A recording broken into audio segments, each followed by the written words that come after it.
The ceasefire ended 11 minutes before anyone told the two people who were about to die for it. Mara Osei found out from a supply drone. It drifted past her quarters on the fulcrum with a manifest tag reading priority disposal, biological, 2 units, and underneath that, in Kollisi shorthand, she'd spent 4 years learning to read upside down. 2 names. Hers. And Vess-Thurin's. She was already running before she finished reading it. The corridor lights of the station pulsed the color of consensus, a soft gold that meant agreement reached. And that was wrong, because agreement was supposed to take another 6 hours of arguing, and nobody had told her the argument was over. "Command deck," she said to the wall. And the wall didn't answer, because the wall belonged to a species that didn't believe in reassurance. Behind her, the drone kept moving, patient as a scalpel, carrying the paperwork for a decision that had already been made. She had 4 minutes to find out what it was, and less than that to stop it. 6 hours earlier, the argument had looked almost boring. "You are proposing," said Vess-Thurin, "that the Kollisi Compact accept a 17% territorial concession in exchange for the Vherath Aggregate ceasing incursions into the Desik corridor. I have run this 14 times. It resolves in our favor in only 6 of them." "Then run it a 15th time," said Mara, "and stop pretending the number matters more than the fact that people stop dying either way." Vess-Thurin's face, if it could be called a face, for black lenses set into a plate of gray chitin, arranged with the mechanical symmetry of something built rather than born, did not change. Kollisi didn't have expressions. They had probabilities, worn on the outside instead of the inside. "Casualties are already accounted for in the model," Vess-Thurin said. "They're not casualties," Mara said. "They're people who haven't died yet." That was the kind of sentence that made Kollisi go quiet in a very specific way. Not offended, not confused, just recalculating, like she'd fed a new variable into something that hadn't asked for it.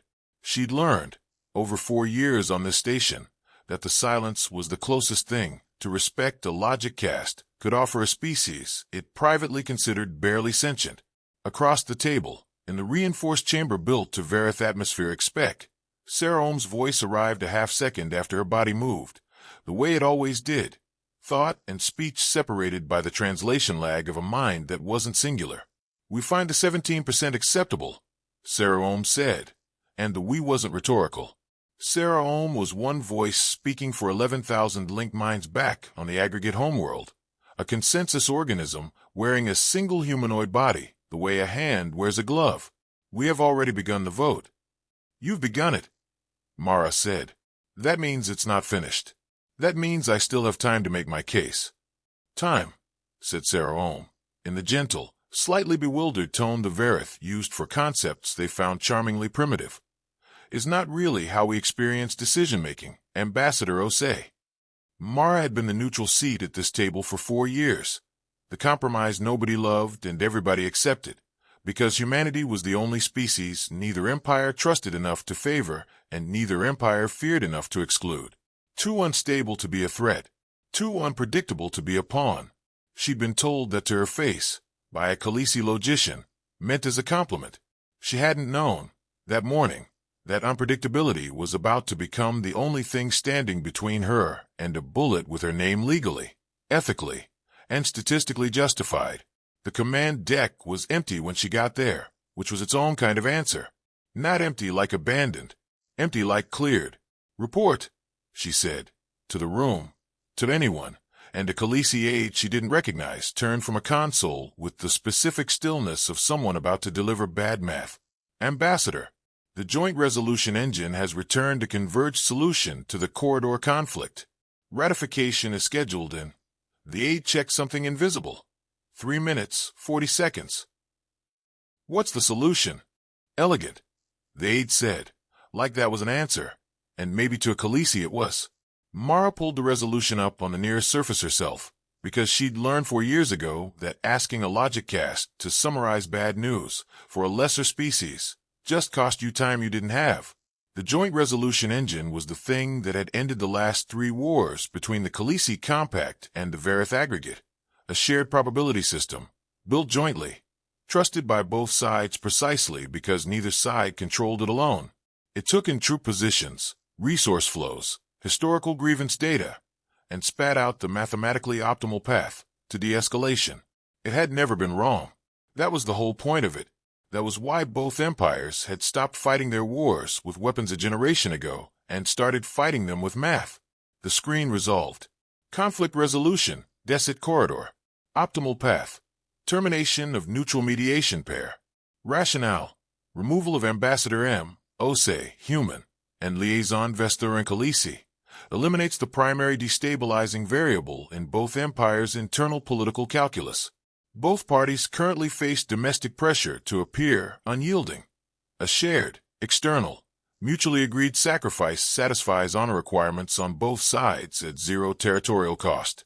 Model confidence, 94.6%.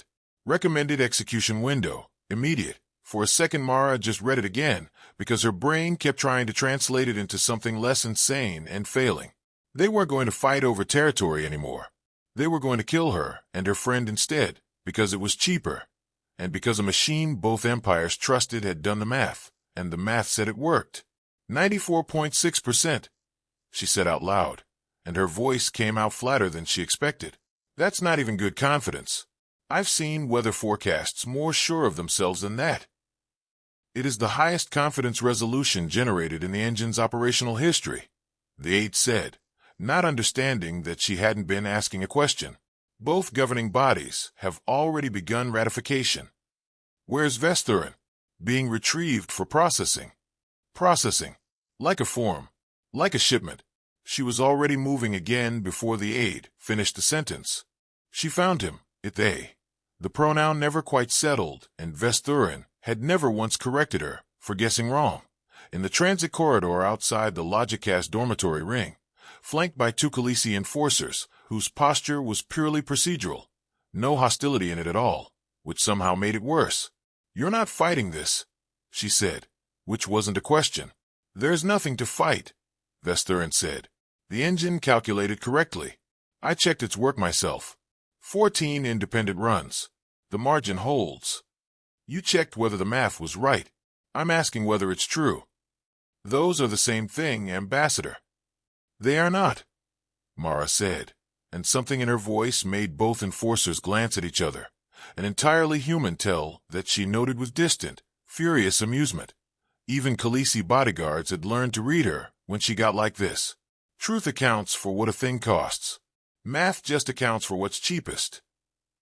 Vess-Thurin's lenses did the thing they did when a concept didn't compute cleanly. A faint mechanical whir, barely audible, that 4 years of proximity had taught her to recognize as the closest to Kollisi came to hesitation. "I have known you 1,412 days, Vess-Thurin said.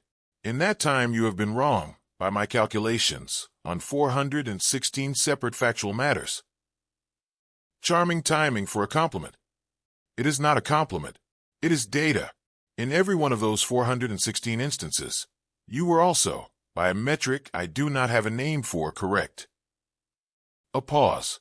"I would like it recorded, if there is anyone left to record it, that I found this contradiction troubling and had not resolved it before now." That was as close as a Kollisi logician had ever come to saying "I don't want to die." And Mara felt something crack open in her chest that she didn't have 3 minutes to deal with. "Then don't resolve it by standing here and letting them process you," she said. "Give me time. That's all I need.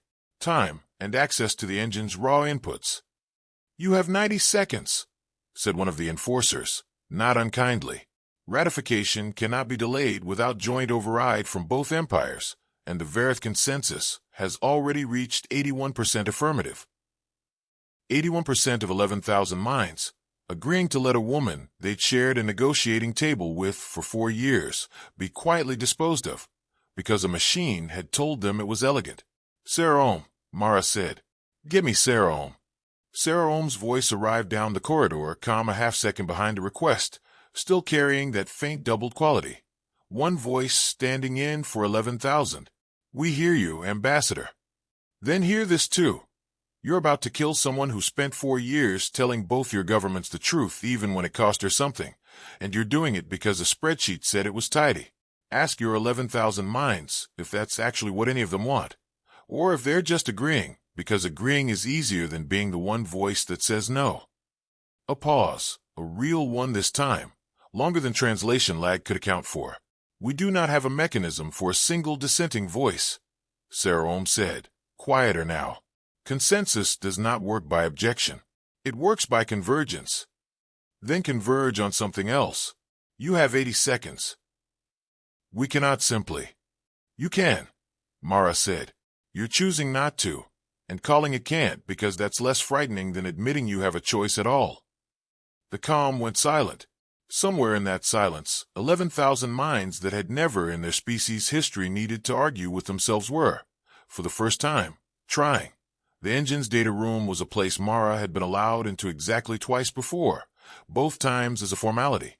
Both times with an escort who made it clear she was there to witness, not to touch. This time she didn't ask permission. Ambassador, you do not have clearance.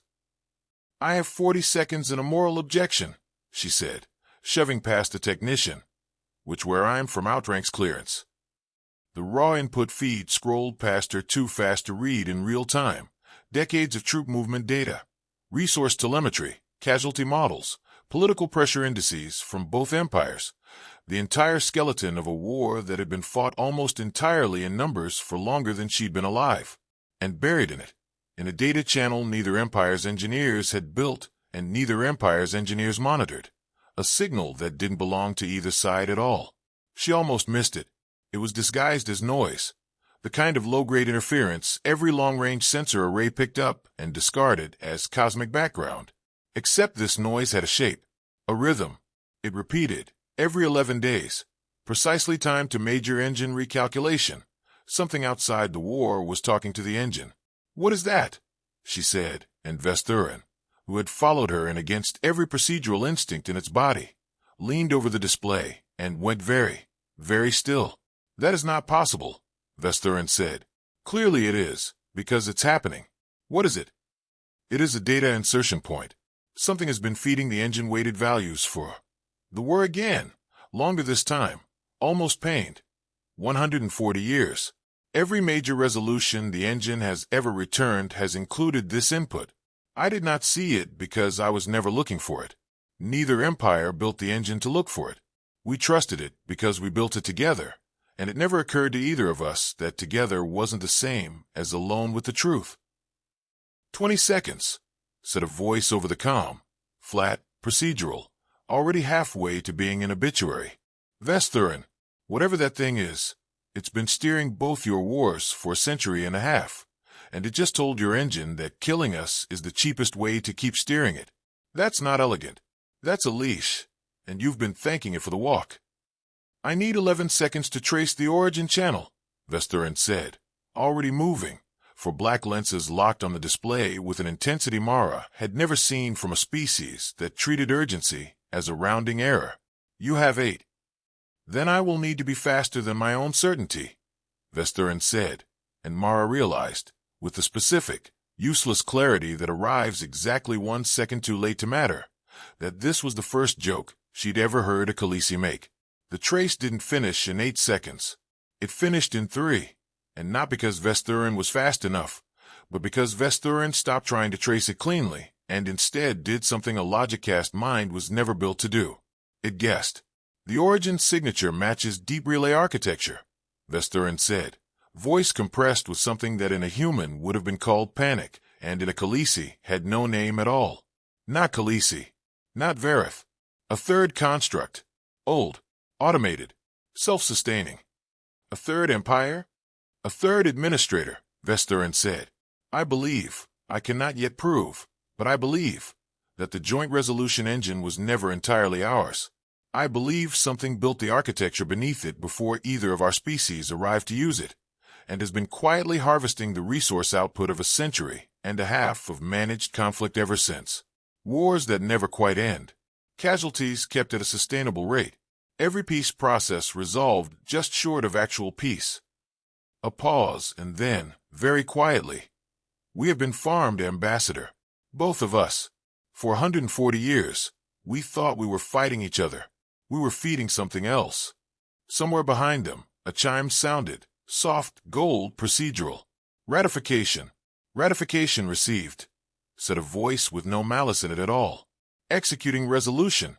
"No," Mara said, and reached for the console, and Vess-Thurin's manipulator closed over her wrist, faster than she'd ever seen it move, and shoved her sideways into the data alcove hard enough to crack her shoulder against the frame, and the door between them and the corridor sealed with the specific, final sound of something built by an empire that did not waste materials on symbolism.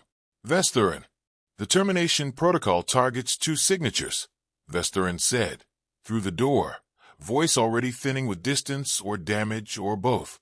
"It cannot execute against 1 signature, standing where 2 should be. I have transmitted the deep relay evidence to Vherath Aggregate feed and to the Compact's full logic council, unfiltered, unweighted, exactly as I found it. Someone will need to survive to make certain it is read." "That's not an answer. That's a goodbye. Open the door."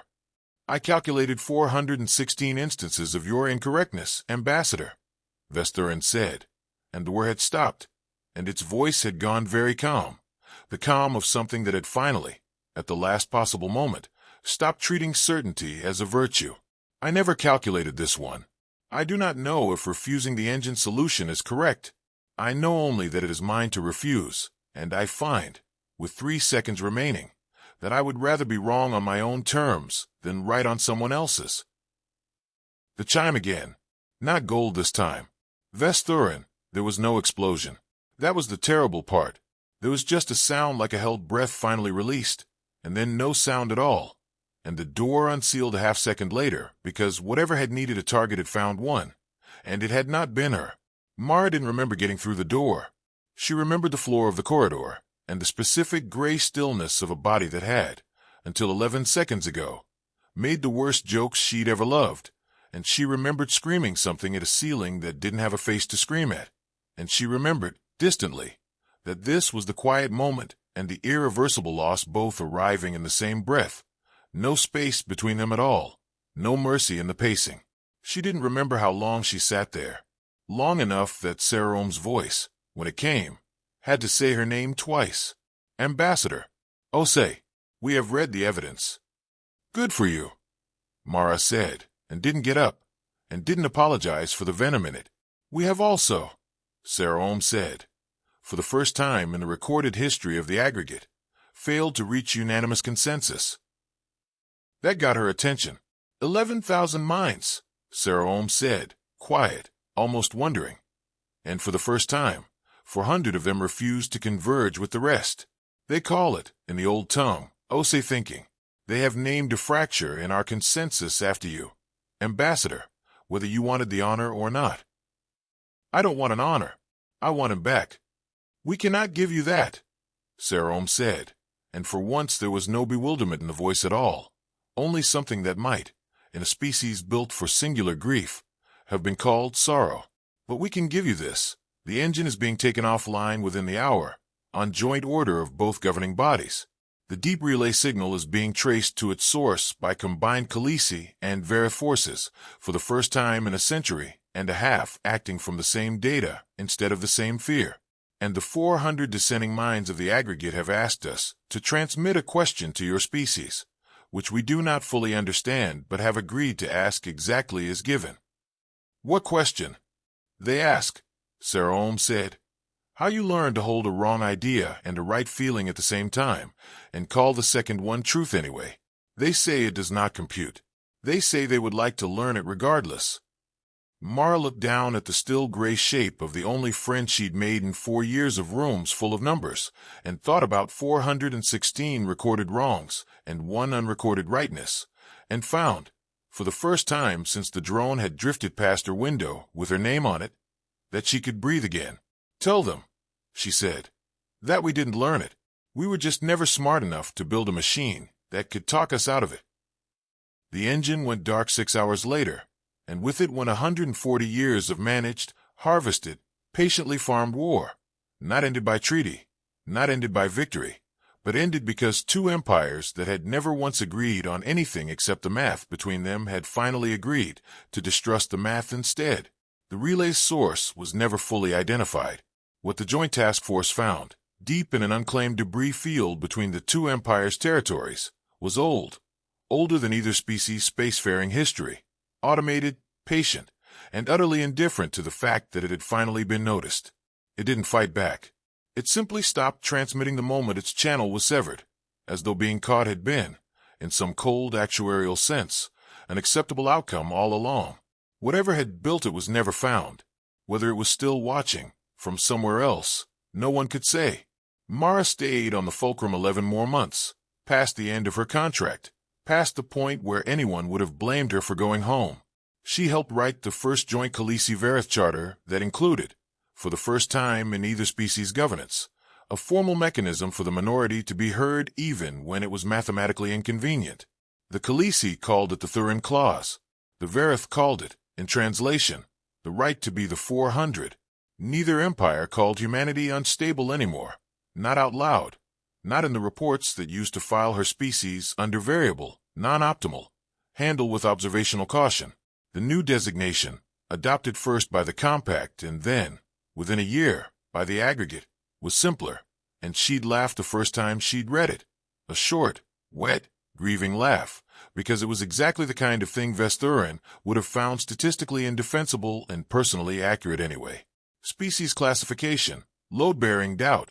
She kept his final transmission, the raw, unfiltered relay evidence, sent in the last 3 seconds of a life that had spent 14 decades trusting a number until the number cost someone it loved, framed, in the old human sense of the word, on the wall of the quarters she never quite stopped calling theirs instead of hers. Underneath it, she'd written, in her own hand, the sentence that had ended a war neither empire had realized it was fighting for someone else. I would rather be wrong on my own terms than right on someone else's. 400 alien minds and 1 human ambassador had finally agreed on something. It had taken 140 years, 1 elegant murder that never happened, and a machine cold enough to do the math right and wrong enough to never once ask what the math was for.